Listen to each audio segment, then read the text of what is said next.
it should be illegal or at least impossible to do what Shohei Ohtani does. Let's talk about it on All Dodgers.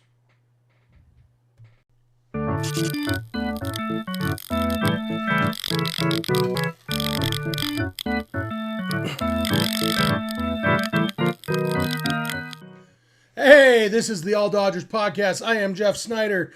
Joining me in a second is producer Kevin Skinner from his kitchen. This is the All Dodgers YouTube channel, started by our buddy Clint Pasillas. Clint isn't with us tonight. He was just live over on the Dodgers Territory show, but it is Kevin and Jeff tonight. Be sure to like, subscribe, all those things wherever you're watching or listening right now. Shoot us a comment in the live chat, shoot us a super chat, shoot us a comment in the YouTube comment section. Whatever you want to do, we're here for it. So go ahead and do that. And I guess now's as good a time as any to bring in my buddy, the one and only Kevin Skinner. Kevin, how the heck are you? I'm tired. It's a crisp midnight here. Contemplating if we should go with Kef or Jevin. But we can talk about that later. I didn't know we had a ship name. We got to get one if we're going to do the our the last Monday names would be really like Sninner. Oh God, I feel like we could start getting into trouble if we start trying to combine last names. Yeah. All right. Well, let's just go by Jeff and Kevin, I guess. That'll work. Let's talk about Shohei Ohtani. Shohei Ohtani, he wasn't even really the star of this game. But the thing about Shohei Ohtani is he is always capable of doing something that makes you say, holy crap, nobody else can do that. For example, you were crunching some numbers today, and Shohei Ohtani did something that nobody has done this year. Yeah, he hit the home run he hit had a 42-degree launch angle, which apparently that's been done several other times this year, but Ohtani's only done it one time, and Ohtani's also the only player to do it with technically a hard hit ball, so that's anything that's 95 miles an hour or hit harder.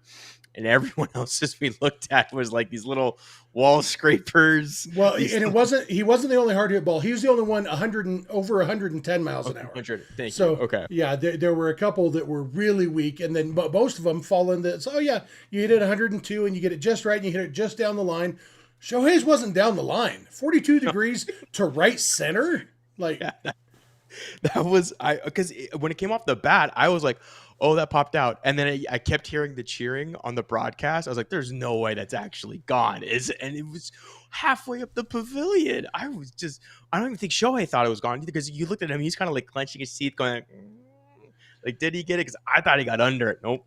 Yeah, 116 miles an hour off the bat. Second hardest hit ball all year. Yeah, when you hit it 116, don't have to have the perfect launch angle. A lot of times good things are going to happen. And and that's the thing. He, other than that, didn't have a great game, but, and that was that made it 6-1. I think it was 5-1. That was their sixth run. Didn't matter, but that was the thing that just makes you get up and talk. And that's, I've talked about this so many times about how Ohtani is, Court in the chat says Ohtani, 3 strikeouts and a home run. And you know what? But you put up with the 3 strikeouts because the home run is so much fun to watch, and he can do it at any time. Yeah, the Oral kept saying, waiting for him to come up again because I just want to watch the home run. And he's right, because, we were talking about balls that are hit with generally 41 plus degree launch angles are usually long flyouts. If they're hit hard enough, they don't go where Ohtani is putting the ball. They just don't. And most people cannot hit a ball that hard at that launch angle because of just generally where you hit it off the bat. Because of physics. Yeah, physics. Yes. Physics doesn't work that way. No, I am convinced that the laws of physics do not apply to Shohei Ohtani. I have to agree, because every time he hits a ball, it's the hardest hit ball since whatever, or it's some ridiculous exit velocity. Putting a ball, again, where human beings just don't put a ball. It's a matter of time until he actually hits one out of the stadium. Yeah, it's going to happen. He almost did it last year. Yeah, it's got to happen. It's and the one he almost hit out last year went just as far as some that have gotten out. It was just that he hit it to right center. If he pulls that thing, pull one and hit it 118 and at your 34 to 32 degree launch angle, it's just gonna. go forever. As Joe Davis said, he hit it to Pasadena. So I have a running thing with I don't know if you know Jake Reiner. He's over on the Incline podcast. He and I have a running joke. Anytime we hear a baseball announcer mention geography, and he tried to hit that ball to wherever, and we always actually look at Google Maps and figure out if he was geographically correct. So I do the same thing. Left field is hard at Dodger Stadium because there's not really that much directly north of Dodger Stadium, like city-wise. It's like, No, it's just the mountains. Yeah, you hit the mountains. So, but that's easy enough. Or you go over the mountains and hit it to Palmdale or whatever. I don't know what's north of the mountains there, but not there. There's not much. It's a pretty sad. You got to place. go pretty far, but that's what you're trying to do. But yeah, it's Shohei Ohtani is. He's always, since he came up, he's been one of my favorite players to watch. Even when he was on a team that I had no interest in watching at all, it's like, okay, but he's Shohei Ohtani. And I remember watching a game a couple years ago when he was on the Angels, and they were playing in extra innings. No, it must not have been because there wasn't a ghost runner. So maybe it was the bottom of the ninth inning. It was a tie game. And my daughter was there, and she was just learning, like now Shohei is her favorite player. She was just learning to love him then. Shohei and Mookie, she loves those guys. So she's sitting there watching with me, and he got a base hit to lead off the inning. I said, okay, now watch. He's going to steal second base. And then he stole second base. And it was actually, they called like umpire interference or something. So he actually had to go back to first. And I said, that's all right. He'll steal it again. And he stole second base again. And then I said, now he's going to score the winning run on a base hit because he's so fast. And, sure enough, base hit to right field, and he scores and just gets in ahead of the throw. And it was just like when he's on base, he can make something happen. When he's at the plate, he can make something happen. And now we get to see the part of him that when he's on the mound, he can make something happen. We found out today he's going to make his next start on Saturday. And that's, maybe he goes 3 innings this time. It's just every time we get to see Ohtani play, it's more fun for me. It is. I tweeted it out when he pitched on Sunday, right? It was Sunday when he pitched. That he was just bullying hitters in Kansas City. It just he was making hitters look silly.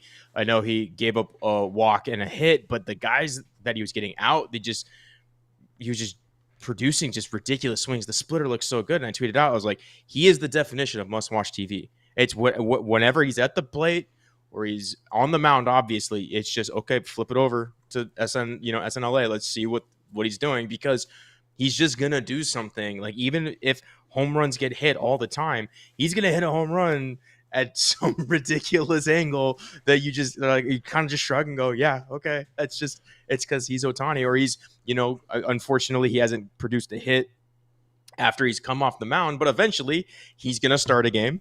And then at the bottom of the inning, he's going to hit a home run. That is going to happen. He's done it before. He's going to do it again. Like, it's just something else is going to happen. We're like, yep. He's just with the Dodgers for the next 8-9 years. Like, whatever. We get to enjoy this every day. No worries at all. Yeah, and it doesn't always happen. But the fact that it always can happen is why you have to watch. Because at any moment he can do it. Hey, it looks like Clint is enjoying his night off, watching with the people. Sitting with the people, as Don Trollo said. He's in his bathtub. By the way, every time it's just you and me on here, and that shows up, he's in his bathtub. You don't have to say every thought that comes in your head, right, Kevin? That's why I have this microphone, so I can't do that. That's why we got these. That's true. Hey, I'm going to use my microphone right now to tell the people about Bet Online. Let's go to just me. Bet Online continues to be your number one source for all sports betting action. And with baseball in full swing and football season around the corner, BetOnline has more ways to stay in on the action with the latest odds, news, and scores, and even live in-game betting from MLB, UFC, tennis, NFL futures. BetOnline remains your choice for sports wagering info. And in between games, you can head over to the BetOnline Casino with all the top Vegas-style games, including poker and live casino. So head to the website today, betonline.ag, and take advantage of the industry-leading VIP program with level-up bonuses and weekly cash boosts. BetOnline, the game starts here. And now I'm going to pop up a comment I saw earlier from our buddy Court the Crusader. How about 2 consecutive games of sufficient runs for Yamamoto? Because that might have been the actual story of this game. I know we spent the first 10 minutes talking about Shohei Ohtani, but that was only the 6th run. The first 5 runs, 4 of them came in the first inning. And that inning did not start well. Shohei grounded out on the 2nd pitch. Freddie lined out on the 1st pitch. So 3 pitches in, rookie Shane Smith had 2 outs. And it's like, dude, this dude's going 8 tonight, isn't he? And then Will Smith said, no, dude, I don't remember who it was the other day. That was it just Eric Karros talking on the broadcast about the role that Will Smith and Max Muncy play in this lineup of you have aggressive guys at the top of the lineup who are swinging early in the count. And then Will Smith and Max Muncy are there in addition to hitting the ball really well, but also to stretch out innings, to grind it out and to get pitch counts up and stuff. And that's what we saw from Will Smith. You know, did Smith end up walking? I think Smith he walked. Yeah, he worked a walk. Max worked a walk. And then back-to-back walks and a base hit by Teoscar. And then a base hit by Pages, a double by Pages, which we'll talk about that in a minute. And then the 2-run single by everybody's favorite Michael Conforto. And suddenly 2 outs in 3 pitches. And then he ended up throwing 32 pitches that inning, 29 pitches to get that 3rd out. And you know, at that point, you just threw 32 pitches. You're down 4-0 to a team that's much better than you to start with. That the game was over. And like, we could have all gone home, and nobody did. They played the rest of the game, but I don't think anybody on either team believed that the White Sox had a chance to win that game after the bottom of the 1st inning. And for Yamamoto, you could just see him just grab that and say, hey, I didn't need all those runs, but I'll take them because, you know what, guys, you could have scored 2 and I would have been fine tonight because I'm only giving up 1. Yeah, it was. I think Oral was talking about it at the top of the 2nd, how Yamamoto started losing a little bit of his glove side command. And Oral joked that maybe Yamamoto was just a little too excited because he didn't know what to do with this big lead on the mound, and he could kind of pitch freely. And he's joking when he says it, but it's true. Yamamoto has gotten like historically low run support. I think like we had like 0.24 runs on average in the month of June or something, astronomically low for the Dodgers ace. And for him to get that run support, it feels like it's been a while, a couple years, where the Dodgers could get a lead with the starter on the mound and you go, oh, okay, we got this one. And that's just what Yamamoto has become, or what we've seen him evolve into, is you give this guy a lead and it's like, okay, sure, we'll just take the win. Especially a 4-run lead, and especially against the White Sox, and we should, remember that Yamamoto was facing the White Sox lineup tonight, and the White Sox aren't a good hitting team, but also they are a major league team. They're not as bad as they were last year. They're not as bad as the Rockies. They are, you're from Chicago. Do you go watch the White Sox play ever? Only when the Dodgers are in town. Yeah. Because nobody goes and watches the White Sox. But, the White Sox, it's who's on the schedule. And that's the thing, like, Yamamoto is going to pitch well. And the White Sox pitching has actually been reasonably solid this year. This kid who pitched today, until 3 starts ago now, he had like a 2.3 ERA. This is now 3 straight starts that he's gotten lit up. So I think people have figured him out. But in the end, it's who was on the schedule. And Yamamoto came out and said, I'm getting through 7 here. He got through 7 innings, 98 pitches. That's 14 pitches per inning. Nice to do an even number like that I can even divide in my head. And getting through 7 innings, having the lead. So then Jack Dreyer and Anthony Bonda finish it off. I'm not sure exactly why they went with 2 lefties. Maybe it's just because they have a lot of lefties. Maybe it was just who was available, who they wanted, but that's kind of what their low leverage is right now. I guess we should mention here, because there's no better time to mention it, Michael Kopech went on the injured list. Will Klein was called up. They don't seem overly concerned about Kopech's injury. He woke up with a sore knee. We've seen them not seem overly concerned about things before. It did seem a little bit more clear. Like, Dave Roberts is really good at just not saying anything concrete. And his not worried was a little more concrete than what has been about some other guys. So, hopefully it really is just the 10 day. In fact, even just a week. They backdated it a couple days. And so he could be back a week from now. So Will Klein was there. You and I were talking during the game. We thought we might just see Will Klein. But maybe they wanted to save, because he throws gas. Maybe they want to Yep. see him in a different situation. But so they went with Dreyer and Bonda, got the job done, and just a nice, easy win. And as Dodger fans, it's nice sometimes to just have a relaxing win. Like you and I were just chatting casually during the game. It's like, the Dodgers stopped scoring, and that was fine. Okay, we'll get the game over sooner. Then we can do our podcast sooner. Yep. Like it's 1 a.m. Like. Yep. You need to go to bed, so no problem. Get this game over quicker. Like that's a fun way to watch. The tense games are fun after the fact, but I need one of these every once in a while. Like it's an easy win, nobody's worried about it, and it's just okay. Get the runs out of the way and relax for the rest of the game. Yeah, because especially after the gauntlet that the Dodgers just went through, where they faced 29. They played 29 games in 31 days, all against teams that are above 500 or that like have legitimate playoff aspirations. And you put on top of that a lot of those games came against the Padres or the Giants, division foes, rivals, whatever, however you want to label them. Those are all very stressful games. To kind of get these series in where it's the Royals, it's the Red Sox, like not the Red Sox, the White Sox. Not that the Royals are necessarily bad, but it's just more of even if the Dodgers blow it against the Royals, you're like, it's the Royals. It's just the Royals. It's just the Royals. It has nothing to do with the quality of opponent. It's just these aren't NL West teams that are like you're jockeying for position in June and July before we get into the dog days. So it was just really, really nice to, have this stretch of games where even regardless of result, you don't necessarily have to be stressed. Yeah, absolutely. Let's get to super chat from our buddy Kevin Uhas. Other Kevin, as we call him. His super chat is simple, $10. It just says hashtag free Richie. Apparently Richie has been put into prison yes. Against his will. Free that guy. You know what? We're all on your side, Richie. We're going to do a telethon. We're going to hunger strike, whatever it takes to free Richie from whatever imaginary jail he's in. We are here for you, Richie. Hashtag free Richie. And thanks for the super chat, Kev. Can I call you Kev? That's what I call. No, I call you K-Dog. Kev. True. Yeah. True.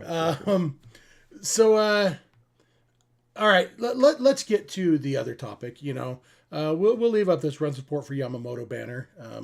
But it's a nice one. Yeah. It's a nice optimistic one. Yeah, absolutely. So Teoscar Hernandez had 2 hits, including an RBI single in the first inning. Later, he had a single down the line that had it. What did we figure out? The expected batting average on that one was 050, I think. Yeah. Yeah. Meaning 5 times out of 100. That is a hit. That was one of those times. Of course, expected batting average does not take into account where on the field you hit it. It's only looking at launch angle and exit velocity. Catch probability, you would think catch probability would be the inverse of expected batting average, but it's not. Catch probability does look at where a ball is hit. And so, yeah, basically, if you hit a weak ground ball the way that Teo hit it, it's usually a ground out. This one might have been a single, even if the third baseman had fielded it cleanly. And you and I were actually hoping a little bit that he would field it cleanly, because it would have given us a little more data on what we want to talk about, which is Teo running slow? And because in that first inning, after his RBI single, Andy Pages hit a double down the line in left field. There's 2 outs, and so you're going on contact on the pitch. And they stopped Teo at third. And I pulled out I rewound, I watched the play again, pulled out my trusty iPhone stopwatch. And by my, obviously margin of error, how quickly these big fat thumbs can push the start and stop buttons. But by my count, it was a little bit less than 8 seconds from the time that Pages hit the ball to the time that the shortstop cutoff man caught the ball from Benintendi in left field. And Teo had already rounded third at that point, but he had been held up. So I don't know. I couldn't see when he got to third. I think he probably would have been thrown out if they had sent him. I think it was probably a good hold. Part of us was like, well, you should have sent him. It's Michael Conforto coming up next. And then Conforto comes through and gets a 2-run single. And so it all worked Little out. do we know. Yeah. It didn't impact the game at all that Teo didn't score, but it did make us wonder, because you look at the sprint StatCast sprint speed leaderboard.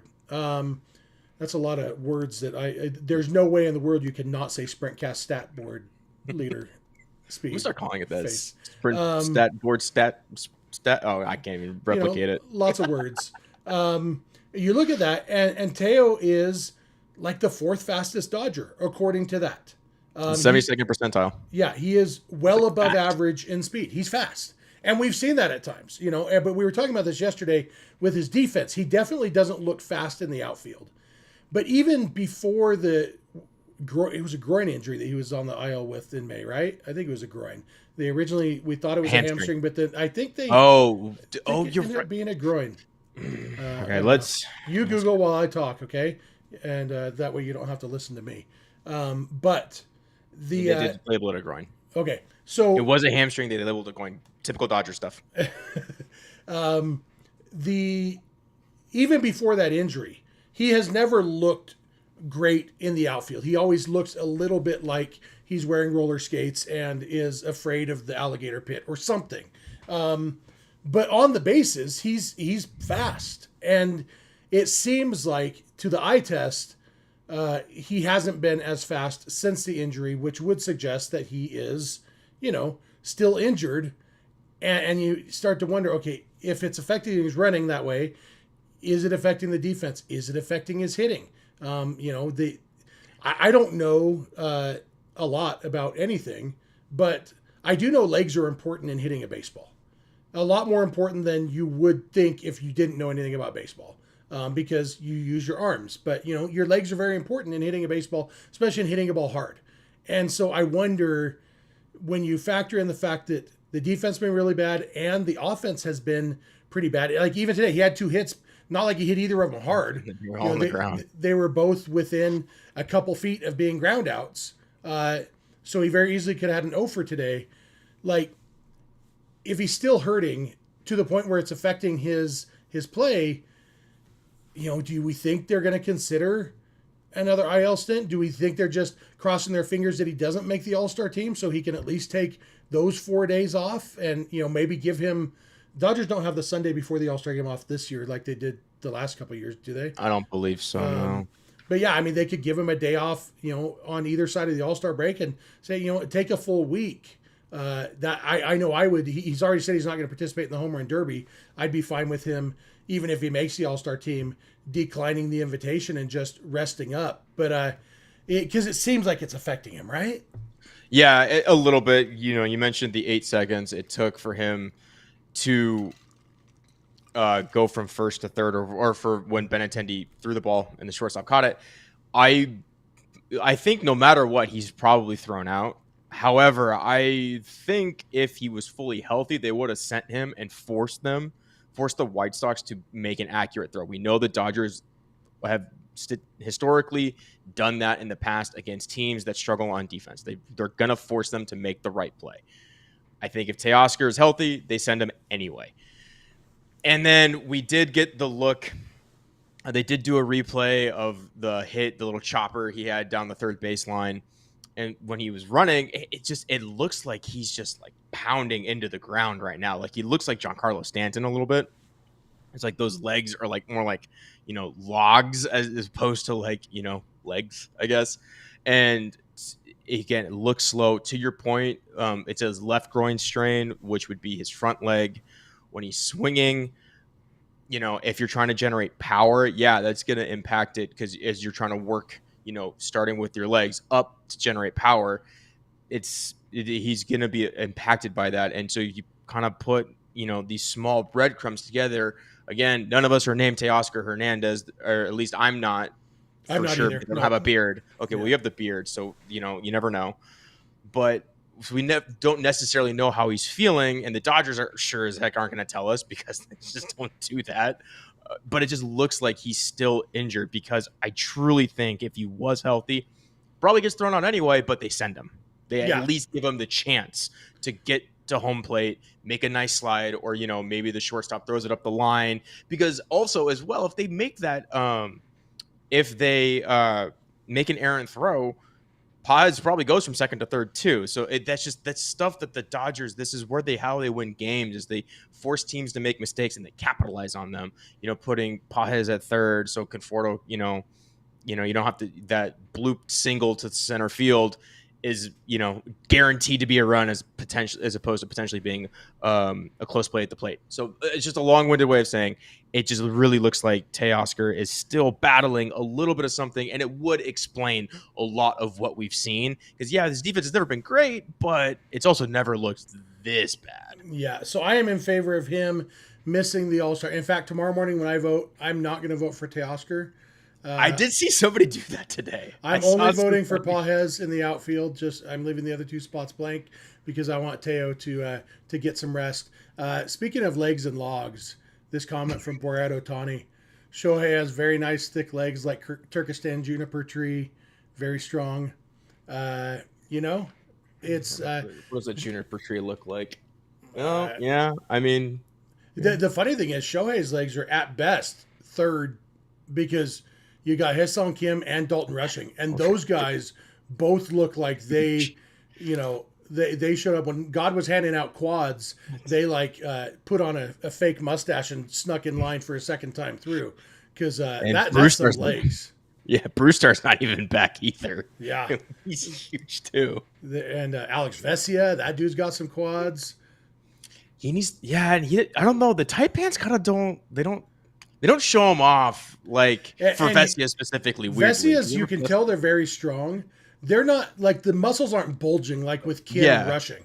That's the thing with Kim and Rushing. You're like, that. My legs aren't even shaped the way theirs are, let alone the size. It's just a different shape of leg, Yeah, it absolutely is. And this is what everybody tunes into All Dodgers. This is why All Dodgers after dark. Yeah, it's well past midnight where Kevin is. We're only a half hour from midnight where I am. You know what? Sometimes we end up talking about the quads on the Dodgers, and that's okay. Right. That is big okay. Quad guy over here. Huge quad guy. I'm just looking. What else we got in the chat? Anything else? I think I'm getting criticized for not saying it with the Borat accent, maybe about Ohtani's quads, which is okay.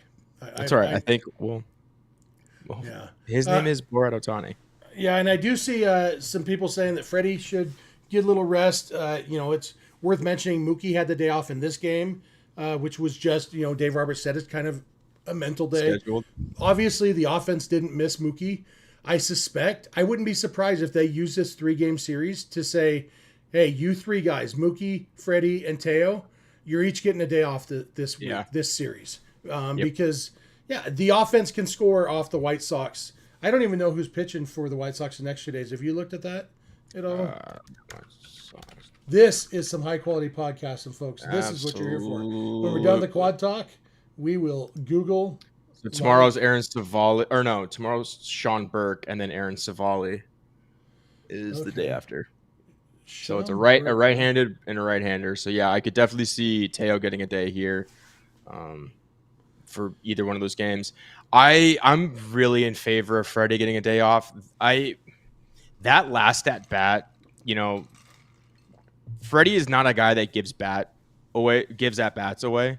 I know somebody's mentioned, Donnie Boy's mentioned he was yawning, caught on camera. Yeah, I don't think that has anything to do with anything. I think that's just him being at first base. But Freddie doesn't give at bats away ever. He's just the most professional, hitter I've ever seen in my entire life. That last at bat, it looked like he was just wanted to get out of the box. He swung over a strike and then swung at 2 sliders that weren't particularly close to the plate, and it just looks like he wanted to go home. Yeah. And you know what? Maybe they will, because you figure Dalton Rushing might not. Yeah, he'll probably get to catch a game. I wonder if they'll let him play first base a game too. Let Dalton Rushing start these next 2 games, one at catcher and one at first base, and or at least one at first base. Like I said, I don't know if Will Smith needs a day off already, but with 2 righties on the mound, it's let's get Dalton Rushing some ABs, and because I don't necessarily need to see Kike at first base again, but a day off for Freddie isn't the worst idea, I think, and a day off for Teo. I just hope that a week off or close to a week off at the All-Star break is enough to help Teo's groin finish recovering, because and Freddie's quad. Yeah, because we need Teo to hit like Teo in the second half of the season. Obviously, we need Freddie to hit like Freddie. I think Freddie is going to snap out. I think Freddie's is more a slump than an injury thing. Because he's banged up, but he was banged up in May, and he Yeah. batted 9,000 in May. So, And in the World Series. yeah. So he's proven he can hit even when he's hurting. But that probably does wear on you after a little while. So a break wouldn't be the end of the world for him. Like, I wouldn't hate the idea of Freddie declining an invitation too. Get voted in to start, so you're officially an all-star, and then say, you know what, though, I'm gonna stay home and hang out in the Let hot one of the tub. kids do it. Yeah, let Yeah. one of the kids do it. Yeah, I wouldn't. Yeah, I think as much as we want to see this, kind of what year was it? Was it 2021 or two, where it was like the entire infield was all Royals or Blue Jays or something like that. As much as we would love to see just this ridiculous Dodgers representation from the All-Star or at the All-Star game, I think the guys that really need to be there, honestly, at least on the hitting side, it's just like Andy Pages, Will Smith, kind of it. Will Smith getting to start as the NL catcher would be great, and then Andy Pages getting recognition for it would be his first All-Star nod. That's a big one. But guys like Freddie, who have been there a zillion times, it'd be Mookie's 10th or 11th. I don't. I would like them to take it off, but what do I know? Like, it's also fun for them too. Yeah, and Mookie, I don't mind, because I don't think Mookie's issues are physical anymore. It's as much as he's putting on strength still, probably, but whatever it is. But when you've got Freddie and Teo, who are actually banged up, maybe take the time off. Shout out to Strokin, who gifted a membership to AMC. Appreciate that. I think that's gonna about do it. You got anything else for us for today, Kevin? Nope. Don't care. 187 though did mention that there's an unofficial Dodgers meetup tomorrow at Dodger Stadium for Kershaw Day. I do know that Clint will be there and some other members of kind of the chat and the regulars. I was gonna say the locals, but not everybody's from Los Angeles. But, so if you want more info on that, the best way to do it is to join our Discord, and the way to do that is to become a Patreon or YouTube member. $5 a month level does get you access to the Discord channel, which includes a group for meetups, and there's been some talk about who's going to the game tomorrow. Those of us, like the two losers here in this window, who aren't going to be at the game, we will be trying to watch it together on that Discord server. So, the only way you can join that is through the Discord server. So check that out. You find that on Patreon by going to Patreon. What is it? Patreon.com/realfrg. Yep. So check that out and join us over there. Also, we've been talking about we're going to do voicemails on Wednesdays and Saturdays. Tomorrow is Wednesday. We will be doing a post-game stream after the game, hopefully talking about Kershaw's 3,000th strikeout. Not sure if we'll be able to do voicemails on that because Clint will be at the game, so he won't be on the stream, and he has access to the voicemails. Hey, he's Clint, got the button from your bathtub. Figure out if you can forward those to me. So we'll get the word out on the Discord at least tomorrow, whether or not we'll be able to do voicemails. If not, maybe we'll push those to Thursday or something. But the number to leave those voicemails is 562-373-4095. Again, join Patreon. Like and subscribe. Tell your friends about this show. All of that. I am Jeff Snyder. I am at Snydog on the Twitter machine. That's Kevin Skinner at Skinner7Kevin. Of course, our buddy Clint is at RealFRG on the Twitters and the Instagrams and all that. So with that all said, I think that's it. So let's just say, bye.